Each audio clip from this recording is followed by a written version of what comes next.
Right. Hi, this is Lejeune with Lejeune Singleton LLC, Wellness, Nutrition, and Fitness. Today's topic is Mind, Body, and Wellness with my special guest, Holistic Mindfulness Practitioner, Candace Glover. Thank you for joining me today, Candace. Hi, thank you for having me. Okay, can you tell me what holistic mindfulness is and how long you've been a practitioner? Holistic mindfulness is similar to homeopathic mindfulness. So we try to find ways to provide the answers to ourselves through what is provided around us. So we're not looking to do any of this fixing from ourselves with medicine. We're not looking for any aids. Um, we're kind of looking within. And so you just hold a space for presence and reflection and connection with yourself, which kind of sort of allows you to have that connection with others. So, in my job, I do it through meditation, breath work, as well as teaching yoga, which takes you through your asanas. And I'm hatha trained, so there's like 8 limbs of yoga, but I think with people automatically hear yoga, they're like, oh, the stretchy poses, the flexible stuff. So I take you through that as well. Okay, And you said the second part of your question. is Go ahead, repeat that for me. how long you've been a practitioner and what got you involved. 2017, and I got involved. It started with just like as a kid, stretching, being flexible, kind of enjoying those spaces of like putting your head, putting your leg behind your back and doing all the flips and trips and tricks and stuff. And then as I got older into college, I found out there was a group of other people who were doing the same thing, and all this stretching that we were doing had a title, and it was yoga. So coming into my tribe from there, and then probably about 2017 is when I got my 200 RYT as a yoga teacher, and then that set me up for um, other things that I would go in to do, including Reiki, meditative certifications, and the like, and just kind of growing from there, and getting just like your MBSR. Okay. And how does mindfulness benefits the physical and emotional health of an individual? The physical and emotional health of an individual through mindfulness. You're just being attentive and aware. You're tuning in and fine tuning that self awareness that you have within yourself. So through that, you're tuning into your thoughts. You're tuning into your mind. And through the physical part, we're tuning into the body. So you're just getting in unison the breath, the body, and the mind. Okay. And during this time of COVID-19, a lot of people are experiencing stress, anxiety, depression. What would you recommend to them or suggest during this time? Um, Breathe. That sounds crazy. It sounds super simple. For some, it sounds super complicated. But breathing, and not just any breath, not just your regular, okay, I'm doing that, I'm alive. Of course, we are a mindful breathing. So, tuning into that breath, feeling that inhale, feeling that exhale, allowing your chest to rise, feeling it as it falls, and allowing yourself to check in. We don't allow ourselves that time to check in and to, absorb our emotions, to feel our emotions. So, if we're happy, if we're sad, allow yourself to feel it. It's not something that has to be fleeting, that we're trying to just like wash away, ignore, and get rid of. Allow yourself to have that time and to have that space, and then maybe you do some other practices to reflect on how we got there. How did we get to this feeling, and what do we know within ourselves to get out of this feeling if it's something that we want to move past. Okay. So something that I would say, on top of your breathing, meditating, um, that's a big, big, big helper. It requires you to kind of just be still And then you're able to process all that's happening within and inside of you. And the beautiful thing is, the more you do it, the more likely you have less thoughts cluttering your mind, and you begin to get in more of a space where you're just with yourself. You're just existing. So it's very therapeutic. It's very helpful in these times, and definitely my go-to. Because I am a person with, all the craziness that's going on. I have also experienced anxiety, but the thing that always brings me back to myself is just breathing and taking those moments to meditate. And I know for me, it's hard for me to turn my brain off. So, what do you recommend for individuals like myself to just, the mind is constantly going, you're constantly thinking, you can't turn it off, to just release Um, and tune into meditation? so I had the honor of having you take one of my classes, and that I do in my yoga practice is I like to keep you very, very busy and focused on the movement of your body. And then at the end, we always end the class with a meditation, and you get to have that moment where you're like, oh my goodness, I was so busy focusing on, paying attention to what I was supposed to be doing with my body, that I didn't even have time to think. And then when you stop, it's easier to just enjoy what's, being absorbed. So if you're in that space of nothingness, you're better able to do it. So to do that completely and totally, I would say do a muscle relaxation. That's kind of one of the quickest ways to get to just kind of zenning out and zoning out, which would be just squeezing a body part, whatever body part you decide on, squeezing it as much as you can, allowing your muscles to contract in that space, holding it for 10 seconds, continuing to breathe. And then you're going to exhale out, and you're going to do that for 10 seconds as well. So it's a 10-second breath, breathing in, 10 seconds breathing out. And as you release that tension as you're breathing out, um, and letting go. And as you're doing that, you can kind of um, feel the release in the body. You'll feel that, the serotonin starting to come in. And when you're doing that over time, as you continue to find those new spaces in the body to do the muscle relaxation with, eventually you'll just kind of let go. So busy up the mind, give yourself something to do, give yourself a project maybe, something that needs your total focus, and then just allow yourself to um, release that. So you're kind of going from like two extremes. So you're like, all right, I'm busy, I'm moving the body, I'm doing a lot here, and then I'm going to stop and I'm going to let it go. And oh my goodness, this feels great. And oh my goodness, I'm not thinking too many thoughts because I'm in between this balance beam at that point. Mm, that makes sense, definitely. I did have the pleasure of taking your class during this week, which was amazing, and I realized how much I hold my breath Mm-hmm. during exercises and just in general of everyday life. The breathing and the meditation at the end really did help me to become conscious of my breathing and paying attention to, okay, I'm breathing, I'm breathing, I'm breathing. And it felt good. And I got in tune to parts that was hurting that I didn't know was hurting because I was holding my breath all day. So I Mm-hmm. do thank you for that. No Um, problem.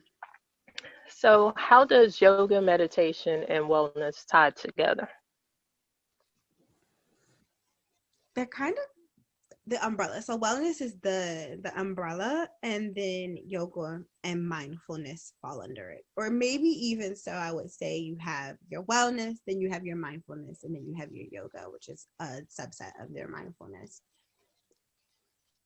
And so they all interplay with one another. They You can do yoga without being mindful, but when you are mindful, it makes your yoga better. You can be mindful and not well, but when you're allowing yourself to be practice your wellness within your mindfulness, it makes it even better. They're kind of just like dessert toppings, I would say. Um, and options for you to deepen one. So like I said again, the umbrella is like wellness. And so if you want to get deeper into your wellness, you do mindfulness. If you want to get deeper into your mindfulness, you do yoga. That makes a sense. It's like it's the tree of life, and then you have your branches and your leaves.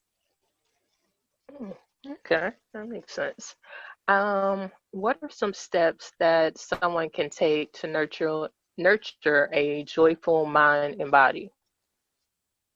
Repeat the question for me. I'm sorry. What are some steps that someone can take to nurture a joyful mind and body? A joyful mind and body. Hmm. That's a different question for me. But some steps that you can take, you want to consciously begin to think about what your body is receiving. What are you letting into your body? What are you letting out of your body? As well as what are you allowing yourself to absorb in your mind? What are you allowing yourself to be around?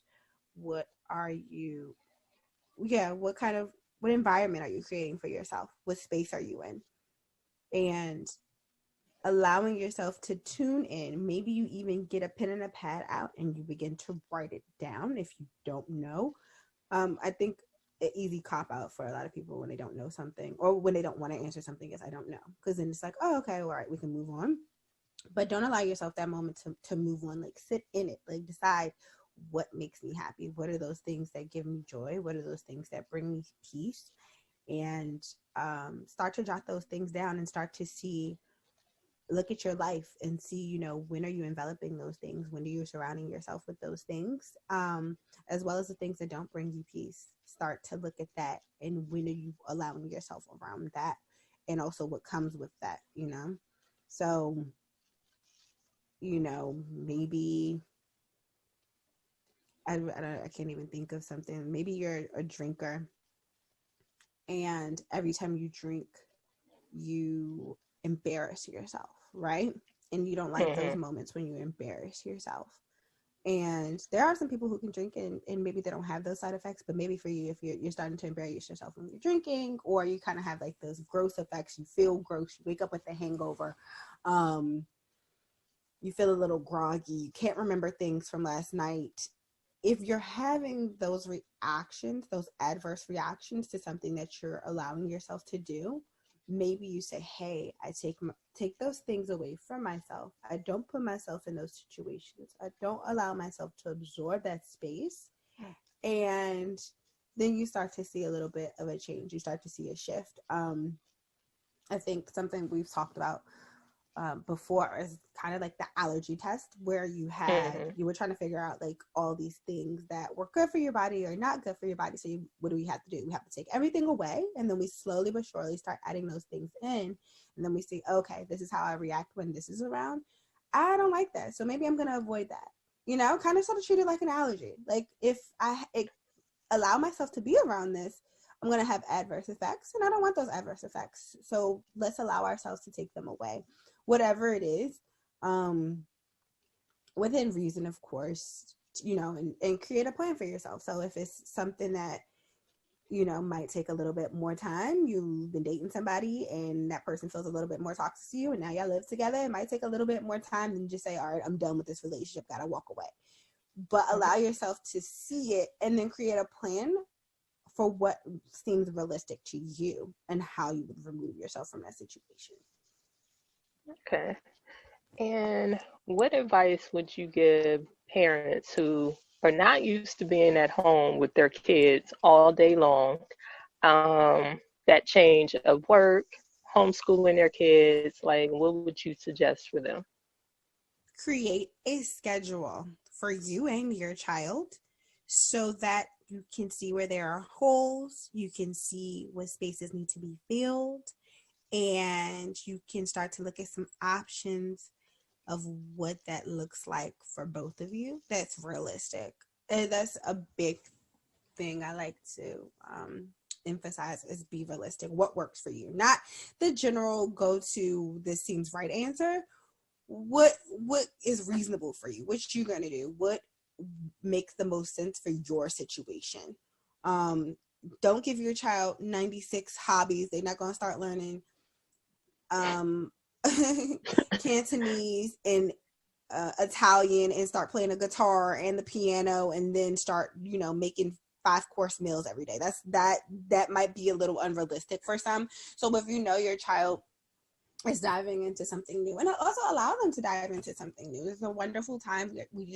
We're moving a lot slower than we normally are, so you can kind of tune into those hobbies that your kid has been talking about that mommy and daddy never had time to take them to, right? So let YouTube be your resource, let Instagram be your resource for people who can assist you in allowing your child to explore their creativity and getting outside and having that fresh air as well. Understand, have that talk with your children about what's going on in the world. If you decide to let them out the cul-de-sac or into the backyard for 20 minutes, whatever time seems good for your child in your situation, but allow them to get outside and breathe that fresh air. And maybe you go outside with them and breathe some of that fresh air. But don't think because we're on lockdown I got to be in the house 24/7. No, you can still walk around. You can still, get outside, see the sunlight, get a little vitamin D. Okay. Mm-hmm. And so for athletes that don't stretch, um, can you touch on the importance of that? Because that's me. I hate stretching before and after a workout, and I've experienced the effects of that with sore muscles, aches and pains. So could you Mm-hmm. kind of, Broken limbs. Yeah, we've seen it yeah. all. Well, we've seen it all. I cannot stress enough the importance of stretching before you do a workout and allowing yourself to have that continued flexibility throughout your day and throughout your life, even if you're not necessarily working out. It shouldn't be like I'm working out, let me stretch kind of thing. It's something that you want to implement into your everyday so that when you do work out, it's not such a task. And I think that's something that might help a little bit is if you're incorporating it into multiple parts of your world and not just only, all right, I'm about to hit the gym, I'm about to hit the weights, let me do this boring 2-second stretch. Because if you think about it like that, that's not really gonna work. And of course, that's not everybody's style. They're like, oh, I don't want to do all this slow movement. Find something that works for you. So all stretching doesn't have to be slow stretching. I'm really good with music. Music helps you move, right? And you're like, all right, I need to stretch. Maybe you're sitting in the same position, but you got, a fire playlist. Playlists help a whole lot. So if you got a fire playlist, you're a little bit more distracted in that moment because you're listening to that music. And so you haven't noticed that, oh, I've been sitting with my legs stretched in butterfly position for 5 minutes. I just know I really, really go hard with this song. Or another option is if that doesn't work for you, then maybe you find yourself attempting to get into more complex positions. That's something that helps other people too. So if you're like, oh, I don't want to just sit with my legs crossed, all right, we don't have to sit with our legs crossed. Maybe we give ourselves a little bit more of a challenge. And I think that's something that you find with athletes, that they need more of a challenge, right? They're like, oh, this is Right. baby stuff. This seems, kind of like slow. This seems kind of girly, kind of feminine. Like, this just isn't my lane, right? I'm tough. I don't want to do that. And you could do both. You could be tough and flexible at the same time. It'll allow you to be tougher realistically because your body can just expand more. You can go a little bit deeper, and you can go a little bit further. So allowing yourself to have that moment of stretching it out and just finding your zone. So don't try one thing and give up. Try several things and see what works for you. Do the research. See who's doing what in your lane. And I'm a big I'm really big on making sure that you're incorporating the parts of your world that make sense to you. So there are yoga classes that incorporate belly dancing. There are, trap yoga. There is, Pilates. There is, hot Pilates, hot yoga. Like there's something for everybody. So just find your zone, find what works for you, and there's somebody doing it. Maybe you like being outside. There is outdoor yoga stuff that's going on. Don't give up. Don't allow yourself to see the benefits and allow yourself to explore. Be open-minded. Okay. So, of course, people go to yoga classes, they see the instructor, and they're like, oh, wow, he or she can really stretch. How long will it take me to get there? And I'm sure you get that question all the time. Mm-hmm. So, what do you say? What is a response that you say to them? You're not doing yoga to look like the person in front of you. That's not why you're doing it. That's not why you're coming into this space. You're coming into that space to be your best self, your best version of you, your most present version of you. It is a check-in for yourself. It is not who's doing what over there. So a lot of things that something I often do with my students is I make them close their eyes. If you find yourself getting distracted and you're looking at Paul and Peter and Jane, close your eyes. And you'll start to see like, oh, okay, you'll tune into things like, oh, I need to work on this more. Oh, I need to work on that more. Oh, this feels a little bit different when I close my eyes. Or, oh, you know what? When I close my eyes, this becomes a little bit harder.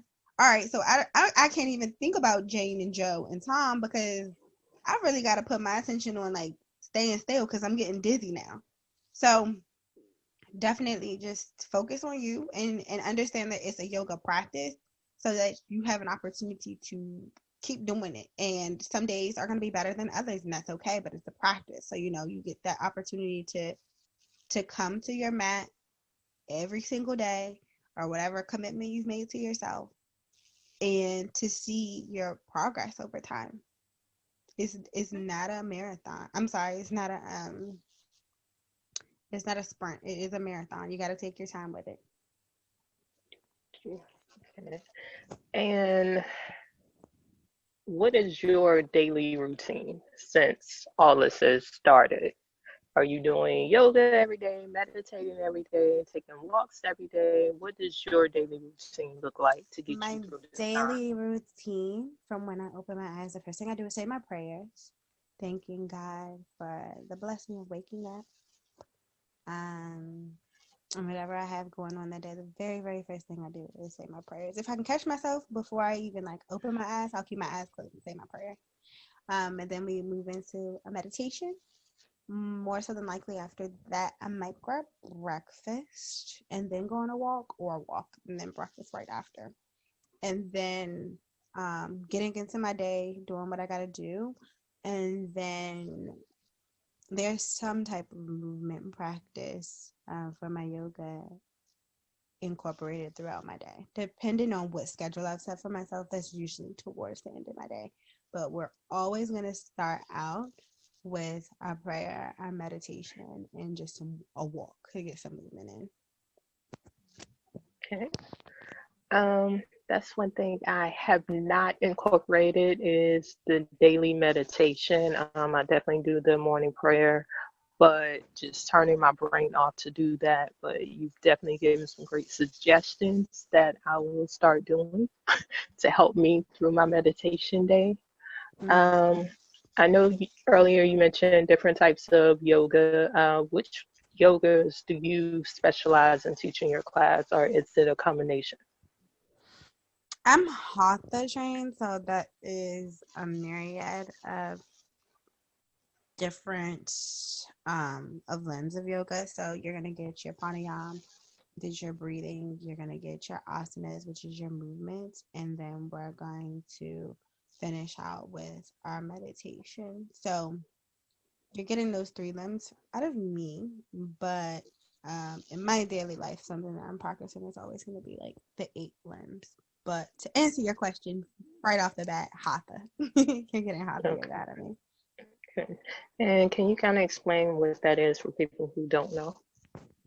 So there are a bunch of different types of yoga. Like God knows there's so many different types of yoga. But hatha is a branch, and hatha literally in Sanskrit means force. And so that just kind of alludes to a system of physical techniques that you're having with the body. Um, and then so you're getting into a bunch of different things if you're really coming into the full part. So your asana in Sanskrit means posture. Mm-hmm. Pranayama means breath control, right? Mm-hmm. And then some of the other ones we have like your yamas, which is like your external disciplines, your niyamas, which are your internal disciplines, samadhi, which is your union, integration, um, your prantahara, which is like your withdrawal of senses. So that's when we get into like the meditative state.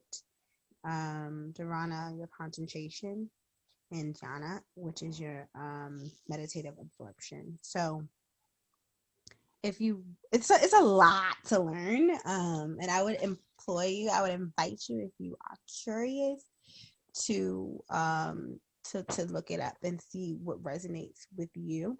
There are lots of books that get into it and kind of like help you kind of figure out what space you in, what works best for you, and kind of you'll have that feeling of like what speaks to you.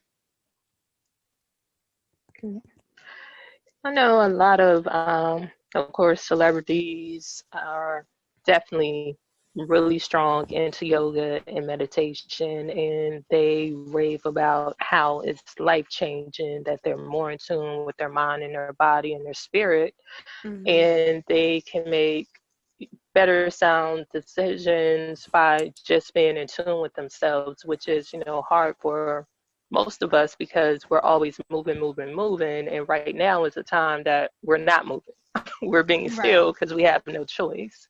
Mm-hmm. So it is definitely, enlightening for that to be explained for people to understand what yoga brings, what meditation brings, what the whole concept brings when it comes together, when it comes to wellness. And we need to know what wellness is right now because people are going crazy at home and they're like, okay, I can't wait to get out of here. But it's time to be still, which is hard for us. Mm-hmm. So I definitely thank you for explaining that.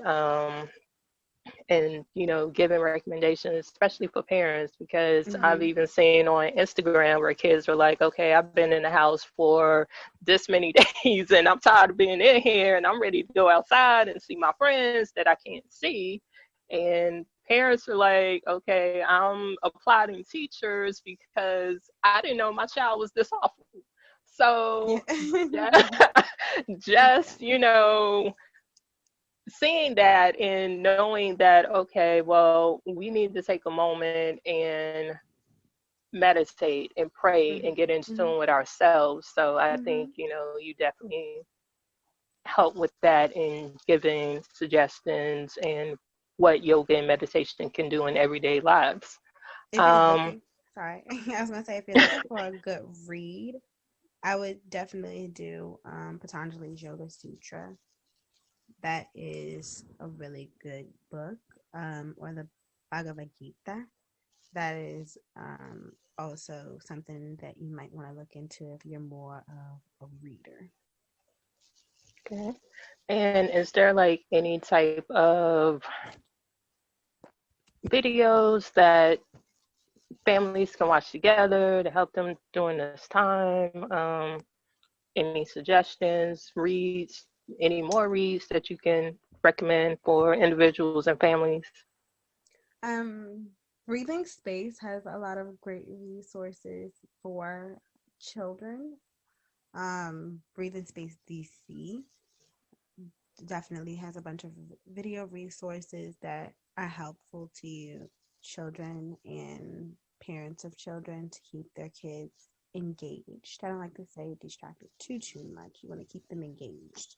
Um, and then you have like yoga with Adrienne. I think she's brilliant. And then also as well myself, a lot of other instructors are doing live streams. So I look up if you find yourself like, oh my goodness, I love this person. Maybe look them up, look at their website, look at their Instagram, and I bet you that they're teaching classes somewhere in front of somebody's camera that you can kind of get if you're into more of a direct in the moment presentation.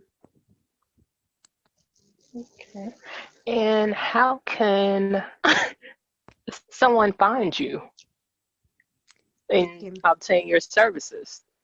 you can find me on Instagram at mindful candy mindful.candie, or that's the best place to find me right now. Follow me there, send me a message, and then we can talk about all the different options that you have of, where you see yourself, what you want to do, and kind of guide you in the right track of helping yourself to become more whole you, your most brilliant you, and your most present you. Okay. And for individuals that, do you work with families, kids, or because people may be curious in knowing that? So my background, what I actually do is I teach yoga in schools. So I'm with children Okay. literally all the time. Um, so you can definitely hit me up for any of those services, and we can kind of like plan some playtime for you and your little one or even your big one. I work in high schools as well. So just reach out, send a little hello, but definitely reach out to Breathing Space DC. They're a good resource, and Yoga with Adrienne on sorry about that. She's on YouTube. Okay. And once again, how your Instagram? Mindful.candy. mindful.candie.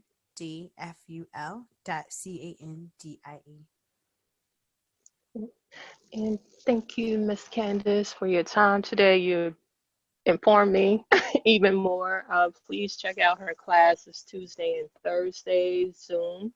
You can find the link on her Instagram as well as mine. And it has been enlightening because I don't even like yoga, and Tuesday made me want to see what Thursday was about. So definitely come check out her class on Tuesdays and Thursdays. All right. Thank you, Candace, for your time today. No problem. Thank you. Thank you. Thank you. I hope everybody is being safe and taking care of themselves. And just whenever you forget, it's feeling like too much, take a moment to stop and breathe.